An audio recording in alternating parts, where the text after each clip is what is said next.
I'm standing in the wreckage of my late wife's dream home, the house I built for her after she lost her fight with cancer 6 years ago. Just yesterday, in 6 ruthless hours, bulldozers reduced $4.2 million to rubble while I was in Washington on state business. The air stinks of diesel and powdered drywall. Twisted rebar sticks out of the ground like shattered bones. Over there, the infinity pool she designed in her final days is split wide open, water bleeding down the ravine. At 6:47 a.m. the email arrived. Demolition approved over $38,000 in unpaid HOA fines. Unpaid. That was Vivian Pritchard's lie. I had paid every dollar twice. Receipts, canceled checks, her own committee's written approvals, all saved. What Vivian never expected was this. 3 weeks ago, I was sworn in as governor of this state. If an HOA ever destroyed your dream based on lies, comment below. What would you do? Tell me where you're watching from. Because this is how you take down a tyrant who made the most expensive mistake of her life. Let me take you back 6 years. My wife Elaine was an architect, the kind who sketched buildings on napkins at dinner, who could look at a bare mountainside and see a home that truly belonged there. When ovarian cancer came, she fought it for 18 months. In those last weeks, lying in a hospital bed with morphine softening the pain, she drew me a house. Not just any house, but our dream. Set on a mountain at 7,200 feet, floor-to-ceiling windows facing the Continental Divide. She wanted reclaimed timber from old barns, wood that smelled like 100 years of summers and winters, every beam scarred with the lives that had passed beneath it.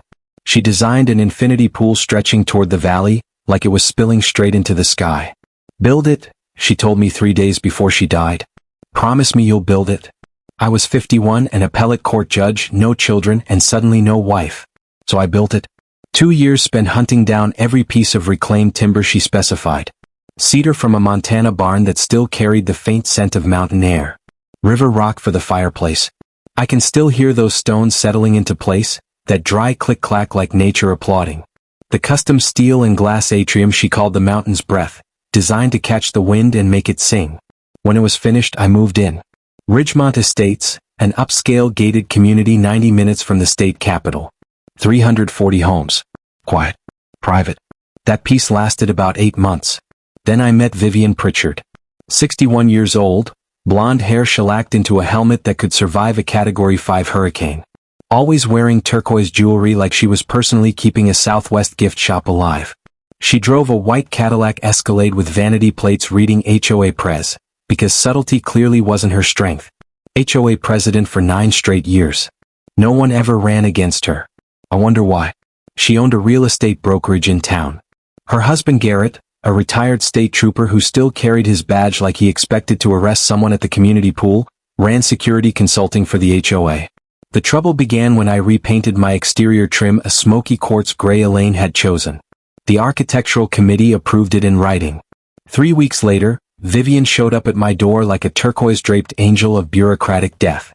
That color isn't approved. I showed her the committee's email, the paint code, their signatures. She glanced at it like I'd handed her a parking ticket from the 80s. The committee was mistaken. I'm overruling them. I paid the $500 fine and repainted. I was still a sitting judge. I had to avoid public conflict, but Vivian was just getting started. Over the next 10 months, the fines arrived like clockwork. Driveway lights too bright. Native wildflowers planted to prevent erosion labeled unapproved landscaping. She demanded turf grass at 7,200 feet, where grass drinks more water than a rice field.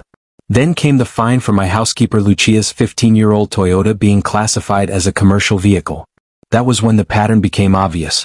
Lucia was from Guatemala, a 40-something mother of 3, a U.S. citizen born in El Paso. Vivian stopped her at the gate 3 times, demanded ID, questioned her status. The 3rd time, Vivian sent me a formal letter. Domestic staff must park in designated service areas. There were no service areas. I replied in writing, "This is discriminatory."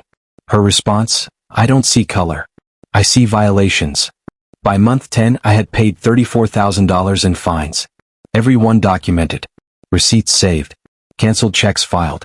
Emails proving the architectural committee had approved everything she later labeled violations. Then I won the governor's race. 3 weeks after inauguration, I flew to D.C. for a mandatory conference. On the 3rd day, my phone buzzed at 6:47 a.m. One email. Subject line: Final notice, lien foreclosure and demolition authorization. I had 4 hours before they started destroying Elaine's dream. I was 1,800 miles away. I called my lawyer from a hotel bathroom at 7 in the morning, whispering so I wouldn't wake my chief of staff next door. Emergency injunction now. He sighed. Tobias, courts don't open for 2 hours. You're in D.C. and you're governor now. Any judge who intervenes will look compromised. He was right. My neighbor Dale called a minute later. Retired dentist, hands steadier than mine at that moment. There are bulldozers at your gate. Through the phone I heard diesel engines, backup alarms, the crunch of metal tracks on the gravel Elaine and I had spread by hand. Film everything, I said. Especially Vivian. Already am. The video arrived minutes later. An excavator's claw ripping into Elaine's atrium. Glass exploding in sheets of light. Timber beams, each tagged in her handwriting, snapping apart. Vivian stood there in a white pantsuit, arms crossed, sunglasses on. When part of the pool broke free and fell into the ravine, she smiled. Dale caught that smile. I forwarded the video to my lawyer. Evidence saved. Then I made 2 calls. First, Mariana Soto, a civil rights attorney who had just won $12 million against a sheriff's department for racial profiling. If anyone understood what Vivian had done to Lucia, it was her. I saw the news, she said. I'm so sorry. Don't be sorry, I replied. Be angry. Tomorrow morning 6 a.m. I'll be there. Second call, Kurt Bellamy, a land use attorney who had argued 4 cases before the state Supreme Court. If anyone knew HOA law inside and out, it was Kurt. Tobias, I watched it happen on the news, he said. That woman violated at least 6 statutes. How many can we prove? All of them. I chartered a flight. Midnight landing in Denver. A 90-minute drive through darkness. I arrived at 2 a.m. to what used to be my driveway. The smell was worse in person. Diesel and crushed drywall, that chemical burn in your throat. My flashlight swept across the wreckage. They had been thorough, efficient, cruel. But Elaine had been smarter. Buried 18 inches under the master bedroom was a fireproof safe. Her idea. Every architect needs a vault for originals. I dug through rubble until my hands found it. The combination Our Anniversary still worked. Inside were her sketches, material lists, notes in her precise handwriting.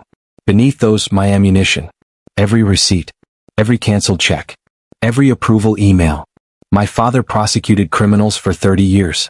He used to say, the bad guys always make the same mistake. They think paperwork is boring. But boring wins trials.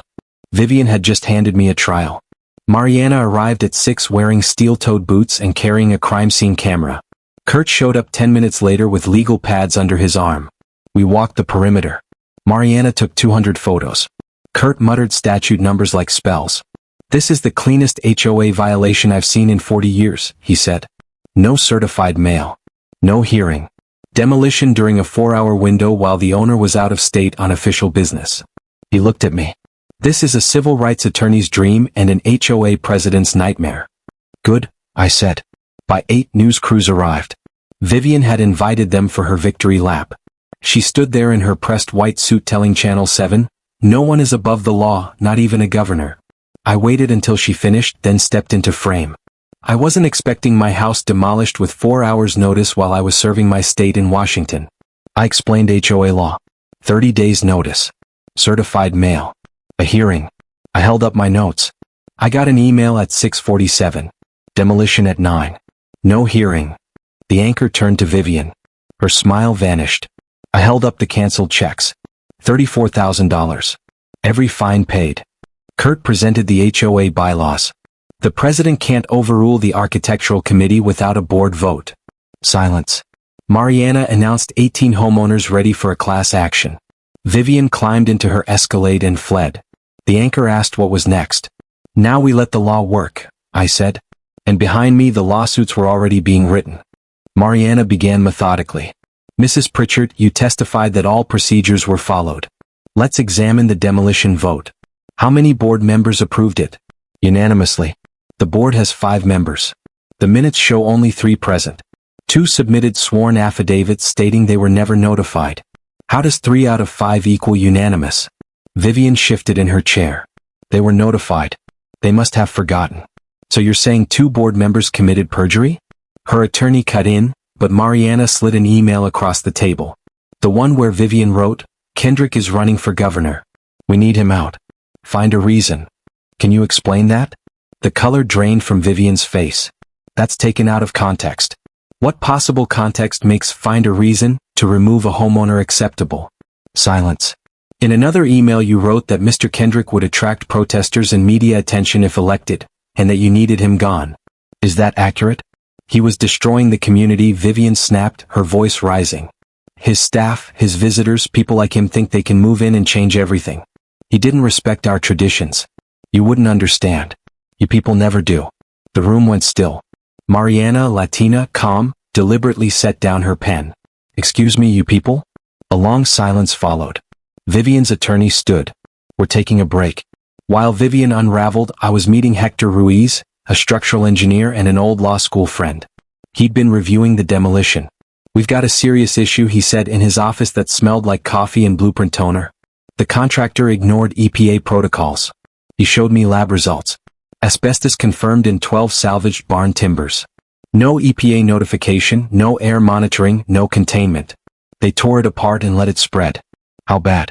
Neighbors within 200 yards were exposed, including families with young children. He pulled up photos. The contractor was Vivian's brother-in-law. She signed the work order, meaning she knew.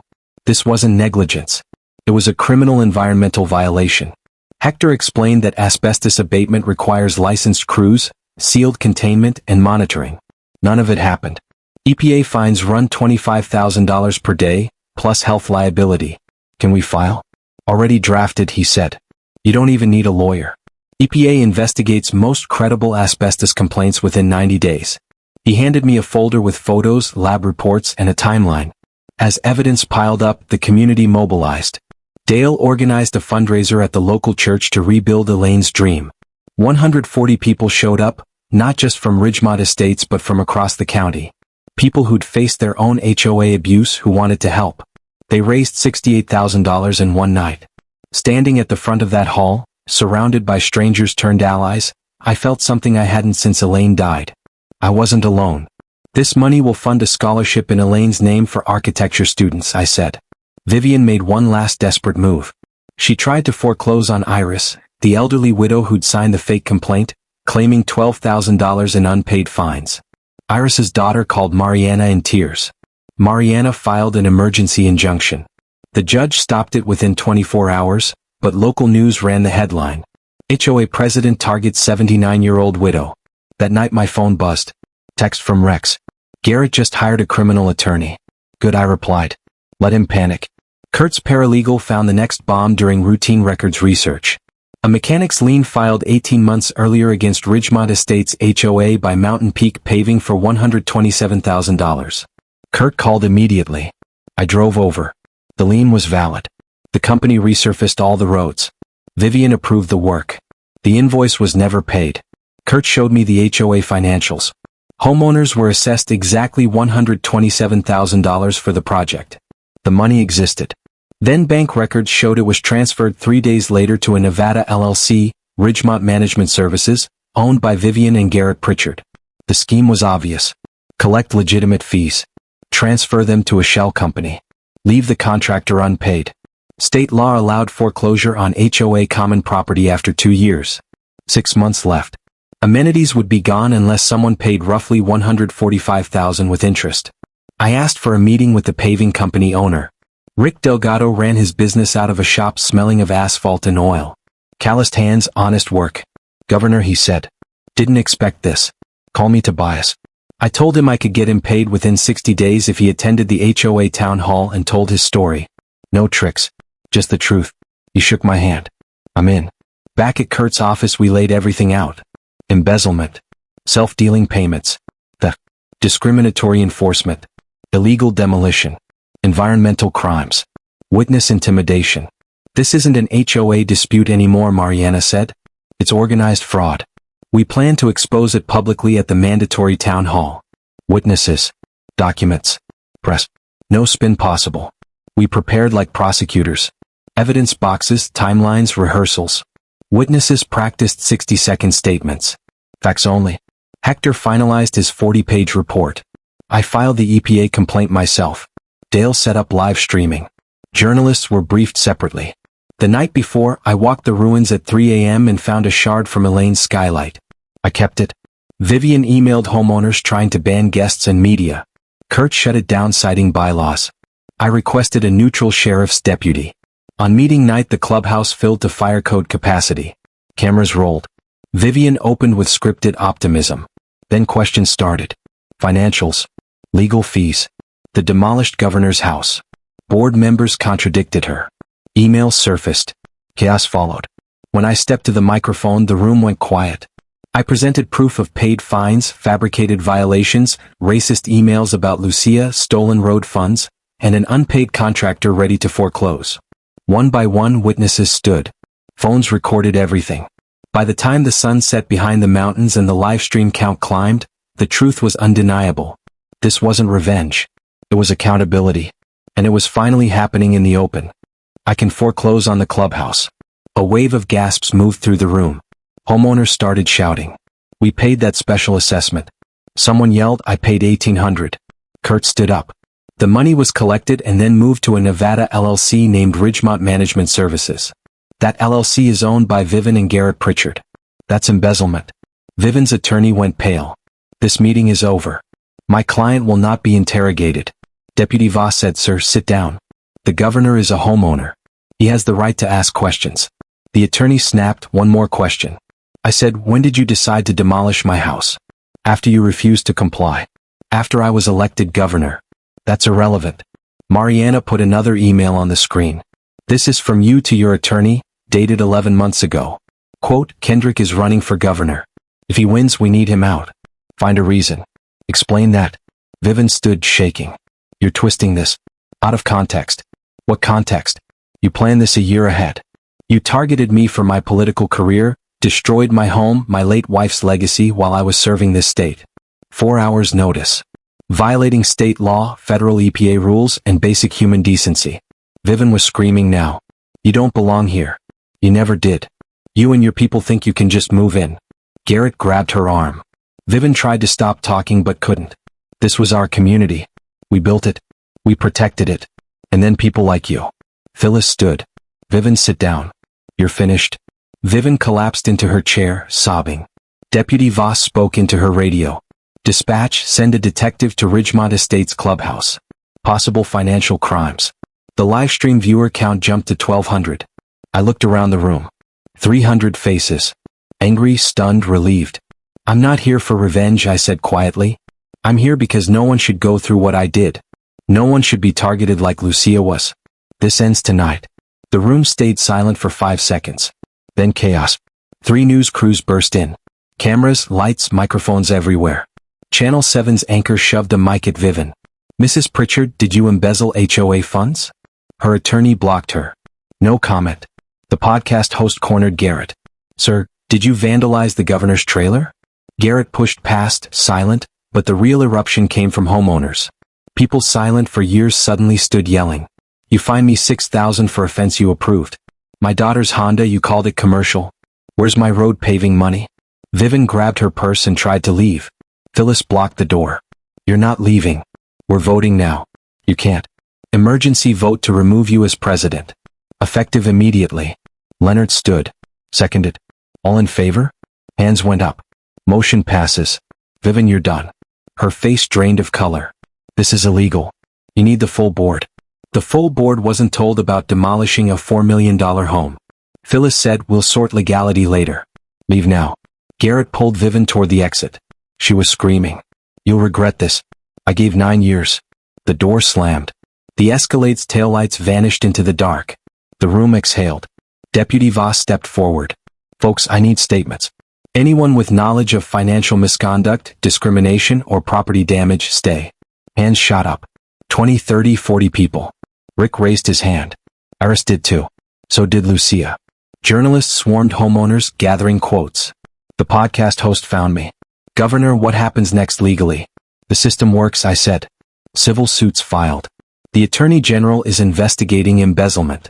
The EPA is reviewing asbestos complaints. Deputy Voss is collecting statements for criminal charges. Will Vivian Pritchard go to prison? That's for prosecutors and juries. Behind me, Mariana organized witnesses. Kurt photographed evidence. Dale streamed live. 2,800 viewers. Comments flooding in. My phone buzzed. Chief of Staff. National news in 3, 2. Social media exploded. Governor takes down corrupt HOA trending. Vivian's "You People" comment went viral. 30 minutes later, most had left. I was helping Dale pack up when Iris approached with her daughter. "Governor," she said, shaking. "Thank you. I've lived afraid in my own home for years. Afraid to plant flowers, turn on lights, park wrong. Tonight I'm not afraid anymore." Her daughter hugged her. Mom had panic attacks every time she saw Vivian's escalate. "No one should live like that," I said. "What you did tonight gave me courage. I'm filing complaints too. For all the years she tormented me. Mariana will help." I told her 40 people were ready to stand with her. After she left, I sat in a folding chair.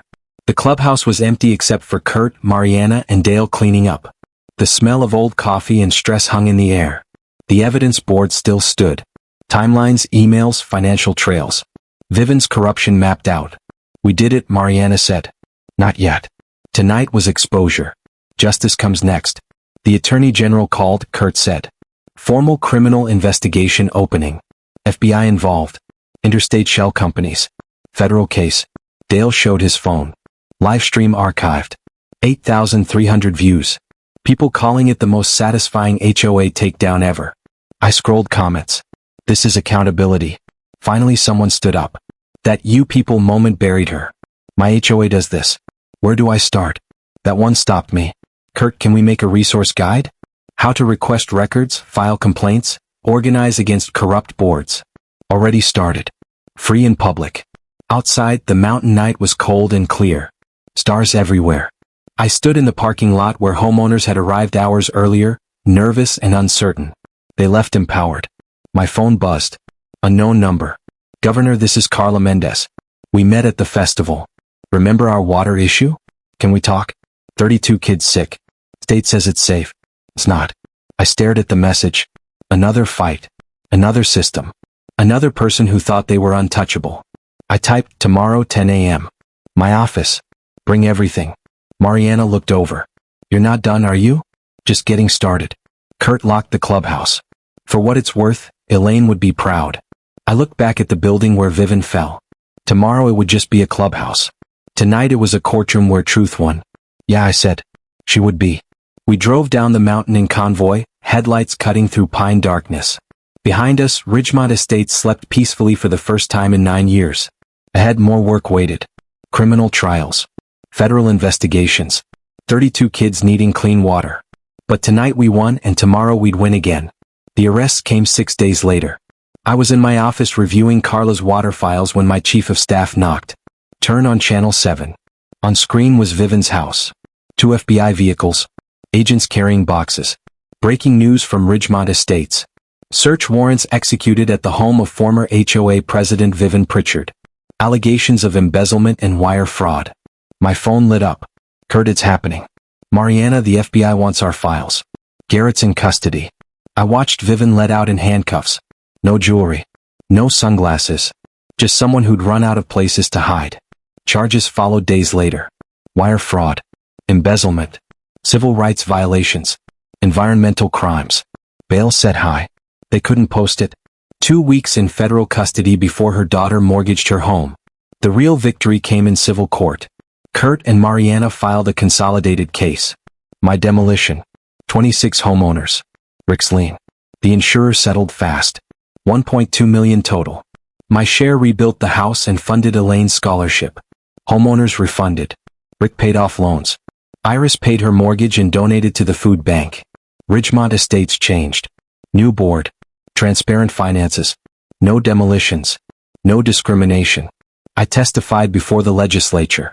HOA reform passed statewide. 60 days notice. Mediation required. Fines capped. Self-dealing a felony. I signed the bill at the clubhouse. Iris beside me.